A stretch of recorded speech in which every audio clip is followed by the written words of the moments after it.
Hey there, cats and kitties. I am the Blues Man, Johnny Blues, and with this video, I'll be discussing my thoughts on Season 1, Episode 6 of the DC Universe Titans series entitled Jason Todd. And let me get it out of the way right away and say I have to apologize for the way my voice may sound in this video. I don't know how it's going to actually sound on video, but I have been extremely sick for the past 6 days, dealing with like strep throat and congestion, and it's just been a mess on my end. And like, fever dreams and all that kind of stuff. So really, I just, because of how much I enjoyed this episode, that's what prompted me to want to come on and talk about it, even though I'm still only just starting to get over the illness I've been dealing with, because I did enjoy it. This is probably the second most I've enjoyed an episode of Titans after Doom Patrol. And a lot of it has to do with what I have been checking time and time again. If you've been following my coverage of the series, I've been talking about how the thing that I'm really looking for is good characterization, solid characterization, from all of the characters. That's sort of, I guess you could say it's something secondary to wanting something recognizable when it comes to the titular Titans themselves.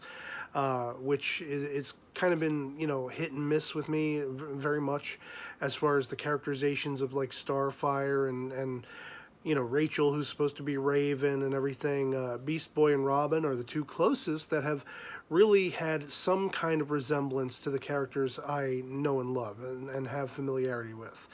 I have felt largely like watching this series that I can't even say it feels like an Elseworlds interpretation of the characters of Rachel / Raven and Starfire, because thus far they have felt the most unlike anything I can even comprehend, I can even vaguely recognize as embodying those characters. And I don't just mean the costumes and the actresses, cast in those roles, or nothing like that. I'm strictly speaking about how they're being written and performed, the characterization, or in my estimation, a lack thereof.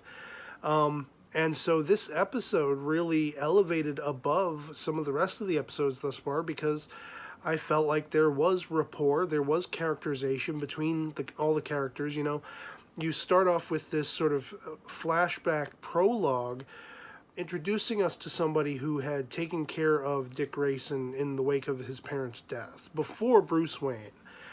Clay, or Clayton, the Atlas, the strongman, or whatever it was in Haley's Circus. And I immediately warmed to his character just for the compassion he held for Dick as a child. And his whole line, in the cemetery about, I wish you could stay with me, but I have to make decisions based around what is best for you. And if I'm this guy who's living, Lower East Side or whatever it is, not too much money, if any at all, and then Bruce Wayne is extending an olive branch to this kid that I know, that I want to take care of and I love as like a family member, I'm going to tell him to go with Bruce. That's what he did. And so immediately I warmed to him, and I was sort of gritting my teeth when, finally Jason Todd reveals why he came after Dick, and how all of these people who were formerly part of the circus are all ending up dead, and they had the acid put on them and everything. I was really suddenly concerned, like, oh man, like I already like the Clayton character. I hope he's not going to be one of them. And then when you see he's not one of the like mug shots or after death shots, I'm like, oh, okay, well that's dope. He's going to be sort of the focused upon character. He's going to be the one Dick's going to try to save. And so there was a rapport between them from the get-go, from the word go. And I immediately gravitated toward that, because I felt like with the main cast of characters, the titular Titans themselves, that has been the thing most extremely lacking for my tastes, as far as the way they are, interconnected, that relatability or lack thereof between them. I want this kind of relatability. I know they have to find each other, and they have to find themselves, and they have to be put through their paces to eventually evolve to that. But I kind of wish it wasn't so much a, let's dump out the puzzle pieces and start one by one putting it together the way they're doing it, the way they're pacing it. when you have episodes about Hawk and Dove, the Doom Patrol, Jason Todd comes in fully formed. All of these characters are fully formed. There's already a rapport, a connectivity between them, and our main titular characters don't have that. That's a problem to me. Dick has been sort of at the forefront of being the closest margin of attaining something like that, some kind of connectivity, some kind of relatability or sympathy or whatever. And speaking of Jason Todd, he and Jason's going back and forth was actually quite enjoyable to me. I mean, Jason Todd comes in. This is Jason Todd from the comics. He's the stinky little shit from the comics. Very full of himself, taking the law into his own hands to a point. Being very much willing to throw down against the police, the cops, just because, hey, Batman ain't here, motherfucker. It's just, oh man. I know there's a lot of hate for Jason Todd, and there's some aspect of that character that was arguably or not redeemed after Hush and things like that, and of course Red Hood and the Outlaws and whatever like that in the comics. And I never really, I wasn't really into the Batman comics at the time that Jason Todd was around. They're doing that 1-900 number, call in and, choose, let the readership choose whether or not Jason Todd gets bludgeoned to death by the Joker successfully or not, that had gone by me. I wasn't into comics at that time. In fact, I was probably a little too young for such comics at the time that happened. I would only subsequently learn about it later, and I found it really fascinating. And then, it was something that fascinated me that much more to learn people didn't really like him and were so seemingly gunning for him to be put to death. They hated him so much. So that was a whirlwind to me. That blew my mind. But, I like that for the most part. He's likable in this episode. I mean, he's kind of a smartass. He's kind of snarky and everything like that. He's very much full of himself, but he isn't unlikable, at least until the very end where he unleashes holy hell on all of those cops. And even a little bit in the bar. He tries to pick a fight with a guy because he knows he can kick the guy's ass easily as Robin. A little bit of Damian Wayne in there, too. Just being so skilled at such a young age and just wanting to prove that. Wanting to get up in people's faces and give me any excuse. Give me any excuse to turn it on. And I'll pummel your ass. That chip on your shoulder, got something to prove sort of aspect is the perfect realization of Jason Todd as a character, hailing back to the comics. So the fact that was personified, but they actually made me like him as well in the way he comes in and saves Dick in the beginning, and the rapport, the sort of going back and forth that they have. You have him leading Dick to the safe house, and his eventually calling Team Titans, Starfire, and telling her, bring everybody. Come on, come to the safe house. It's got safe in the name. It was just, there was a lot more playability and a lot more likability and personality that I have felt has been lacking in the main characters in this show. Again, Dick and maybe Beast Boy being the two proponents of being the closest to personifying those kinds of things that I have so wanted. And I love, it was kind of like a callback to the Teen Titans animated series. There was a whole episode where all of the rest of the Titans, Cyborg, Raven, Starfire, Beast Boy, I forget how it came about, but there was a whole episode where they all dressed up as Robin. They wanted to see what it felt like to be Robin for a day. And so Beast Boy's coming into the safe house and be like, wait a minute, how many Robins are there? Can I be a Robin? I loved that. That made me crack up. And just the whole thing calling back on the Clayton character, Atlas the Strongman, trying to save him. And the fact that Dick, with the inadvertent, unwanted help of Jason, they managed to pull that off, how it related back to the Maroni crime family and this guy Tony Zuko and Zuko's son. And there were a lot of great intricacies there that I just really thoroughly appreciated. And I mean, it's still kind of a thumbs up, thumbs down thing for me, a little bit 50-50, because, even though I enjoyed this episode as much as I did, and I enjoyed the characterization, the personality, and the character interplay and everything like that, even though that was all spot on, it's still yet another example of an episode that isn't dealing with the main foursome.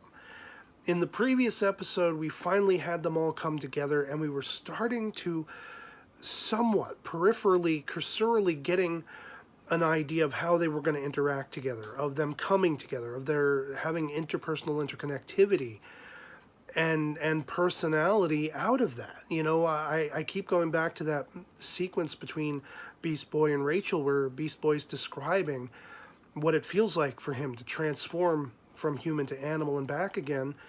And that was just a great rapport-laden, personality-laden scene with finally our main characters. But here's another episode where it's Dick, but it's also Jason Todd, it's Clayton, the Atlas guy, and that is the main trifecta of personality and characterization in this episode. It's not Dick and Starfire and Rachel and Beast Boy. So, I mean, thus far, this many episodes in, and I'm still kind of cringing at the fact that, at least for me, this is only one man's opinion, but at least for me, the majority of this series, it seems to be getting the titular foursome the wonkiest, as far as how they relate to each other, how they interact with each other, how they're supposed to be characterized together. Even though, as I say, I know they're supposed to be evolving toward that. They're supposed to be getting to know each other. They're not going to come out fully formed as the Team Titans, as we kind of want. It's a little bit of an uphill battle. It's a little bit of a hurdle, strewn path that they have to go on before they get there. I get it. But then why are all these other characters already fully formed and have so much personality and likability? I mean, Hawk and Dove, not so much. Doom Patrol blew it through the roof. I loved them from the get-go. Jason Todd, as I say, even though he has unlikable traits, he's still come across more likable with more personality than Corey yet, than Starfire yet. And that sucks. I mean, I do not for 1 minute believe it's in any way the fault of the actress Anna Diop, who was cast as Corey. It's just, I don't know what in the hell they're doing. I don't know why, who made the decision to have her be amnesiac? Why can't she be who she is? How long is it going to take to get there? Now, similarly, the idea of Dick finally realizing that he's been replaced as Robin, and for all intents and purposes, that final call between he and Corey, where she's like, how many Robins should I expect back? And he says, none. Are we going to get Nightwing? I hope. Come on, Nightwing. I mean, it's strange in a way that all of the promotional imagery, all of the posters, all of the teasers, I mean, it's in your face, Dick Grayson, Robin Dick Grayson. Not Nightwing Dick Grayson. So it's going to be interesting to see. Is he still going to don the Robin suit for another few episodes? Is he going to have to enlist Alfred or Bruce or something to make a Nightwing costume? Is he just going to modify his already existing Robin suit, paint it black, put a blue or red stripe on it, and now he's Nightwing? I don't know. And when the hell is Corey ever going to get a change of outfit?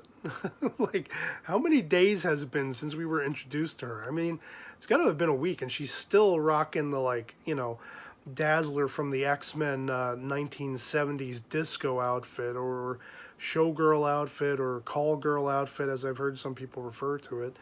So it's just, the show isn't as horrible as maybe I equated it in my initial reaction, but there's still a big time teeter-totter love-hate thing for me with this show, as somebody who loves these characters, who loves DC Comics through the roof. It comes down to a sort of archetypal familiarity with the way these characters are personified through different iterations. And thus far, Dick and Beast Boy and Jason Todd through the roof, the Doom Patrol, even though I had no familiarity with them at all, just in what I've researched since watching the episode, Hawk and Dove to a degree, all of these characters have come out almost fully formed and I'd say like 85% recognizable as anything even remotely that I would be familiar with on the comic page or on, on screen in animated or live action form. And the rest of it is just falling short for me, and it can't get there soon enough. I can't realize those things soon enough for my taste. But otherwise, again, my overview for this episode was 2 thumbs up. I thoroughly enjoyed it. The writing, the characterization, the personality was on point all throughout. And I found it gripping, and it compelled me, and it kept me attuned to it, and I was smiling and laughing and chuckling a couple of times. And when Dick reunites with the Clayton character, I loved the way he bear hugs him, and I was just like, oh hell yes, that is so sweet, that is so dope.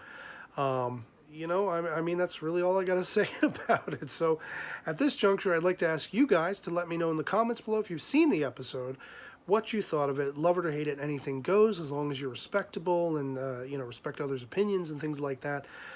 We can all agree to disagree, whether we love it or hate it. I mean, that's what subjectivity is, and we're all adults here, and we don't need to tear things apart or tear people down if we don't happen to see eye to eye. And I'd also like to ask if you'd like to maybe consider supporting my channel. If you'd like to see content like this from me in the future, please have a look at my PayPal contribution link posted both in the description as well as the comments below, where you have options you can explore as far as setting up a monthly contribution, a one-time only kind of thing. You can send me a personal message alongside a contribution requesting topics I may discuss in the future, as well as ask for shout-outs and things of that sort. And anything you saw fit to send my way would just be gangbusters and would be awesome sauce and would keep me going. So, yeah, otherwise, that'll be pretty much it for me on this. Hope this video finds you well, and I'll catch you all later. Peace.